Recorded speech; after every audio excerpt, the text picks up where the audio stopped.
প্রিয় ভিউয়ার্স, আমি এখন একটা গুরুত্বপূর্ণ ভিডিও তৈরি করতে যাচ্ছি। গুরুত্বপূর্ণ এই বলছি, বিশেষ একটি পার্টির জন্য, যারা সেই পার্টিকে ভালোবাসেন এবং সুশাসনের জন্য যারা নিয়ে এসছেন, বিশেষ করে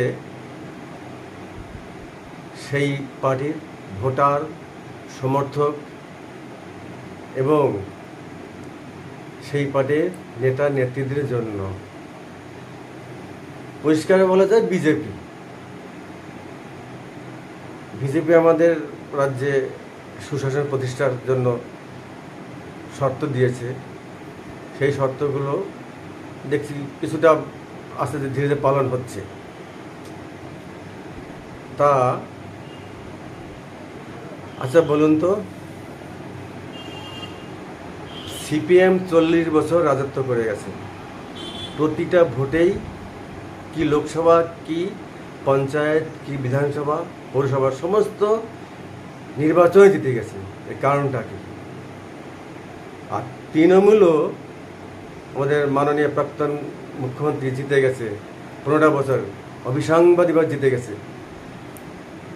যে মানে গণ্ডগোল রক্তপাত হয়েছে, এটা না হতে পারতো, এমনি স্বাভাবিকভাবে অটোমেটিক জিতেছে তৃণমূল, সিপিএম। এর কারণটা কি? অনেকে জানেন, অনেকে হয়তো জানেন না।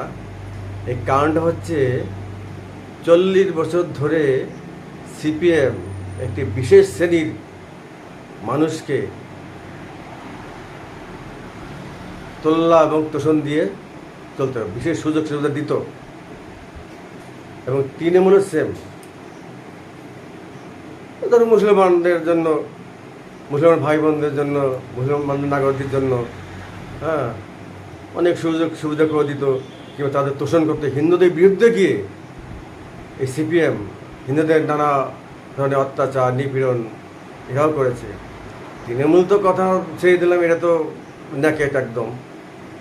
এই জন্যই ওরা প্রত্যেকটা ইলেকশন জিতে গেছে। আচ্ছা, আপনারা কি পারেন না, বিশেষ করে বিজেপি নেতা নেত্রীদের একতাবদ্ধ হয়ে, হিন্দুদের একতাবদ্ধ করে, হিন্দু নাগরিকদের যারা বিজেপিকে নিয়ে এসছে শপথ করেছে, কারণ তৃণমূলের অত্যাচারে হিন্দুরা জর্জরিত। কি করেনি তৃণমূল, সেটা বিস্তৃত বিবরণ দিচ্ছি না, সবটা জানেন। তাই এই হিন্দু ভোটারদের নিয়ে, বিশেষ করে হিন্দু নারীরা একদম ঢেলে ভোট দিয়েছে বিজেপিকে। হিন্দু নারী ভোট একটাও দিকে যায়নি, সমস্ত বিজেপিতে পড়েছে। তবে হিন্দু ভোটাররা কিন্তু অনেক ভোটাররা বিভিন্ন পার্টিতে তাদের ভোট দিয়েছে এবং বিজেপিতে দিয়েছে, তা সত্ত্বেও বিভিন্ন পার্টিকে ভোট দিয়েছেন। তো বা সিপিএম, কংগ্রেস কী করে আসন পায়?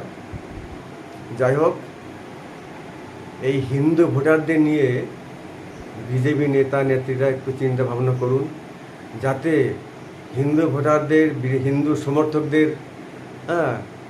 বিশেষ সুযোগ সুবিধা দিয়ে একটা বিশাল পরিমাণের অঙ্কের একটা ভোট ব্যাংক তৈরি করুন। যেমন তৃণমূল করেছে, সিপিএম করেছে, 40 বছর ধরে, 15 বছর ধরে সমস্ত ভোটে জিতেছে। আপনারা জানেন না? তাই আপনাদের কাছে অনুরোধ, আপনারা এই পশ্চিমবাংলার হিন্দু ভোটারদের, বিশেষ করে নারী ভোটারদের একটা একতাবদ্ধ, একজোট করে একটা বিশাল ভোট ব্যাংক তৈরি করুন, যাতে হিন্দু ভোটার এবং নারী ভোটাররা যাতে বিচ্ছিন্ন না হয়ে যায়, বিভিন্ন রাজনৈতিক দলের সংসদ না আসে। তাহলে আপনারা নিশ্চিন্ত, 40 বছর কেন, আপনার 100 বছর পর্যন্ত থাকে। আর আপনাদের হিন্দু নাগরিকরা নিয়ে এসে এই জন্যই, যাতে বিজেপি 100 বছর পর্যন্ত থাকে, কোনো কথা হবে না। সমস্ত মানুষের জন্যই বিজেপি সুশাসন করবে, কি হিন্দু, কি মুসলমান, কি খ্রিস্টান, বৌদ্ধ, সব। কাউ দেখে যদি কোনো হিন্দু তোলাবাজ করে, তৃণমূলের মতো, সিপিএমের মতন, তা সেও রেহাই পাবে না, তাকে দল থেকে বহিষ্কার একদম সত্যি চাই। কেন করবে? বিজেপি একটা নজির সৃষ্টি করুক, সুশাসন দেখ, এবং যাতে পশ্চিমবঙ্গের সমস্ত নাগরিকরা শান্তিতে নির্বিঘ্নে বসবাস করতে পারে, কোনো দাঙ্গা হাঙ্গামা হবে না। এই জন্যই বিজেপির নেতাদের অনুরোধ, আপনারা একটা হিন্দুদের নিয়ে, হিন্দু নারীদের নিয়ে একটা বিশাল ভোট ব্যাংক তৈরি করুন, যাতে প্রতিটা নির্বাচনে আপনারা জিততে পারেন। এই বলে আমি এই ভিডিওটা শেষ করছি। সামান্য একটা ভিডিও, কিছু মনে করবেন না। ধন্যবাদ।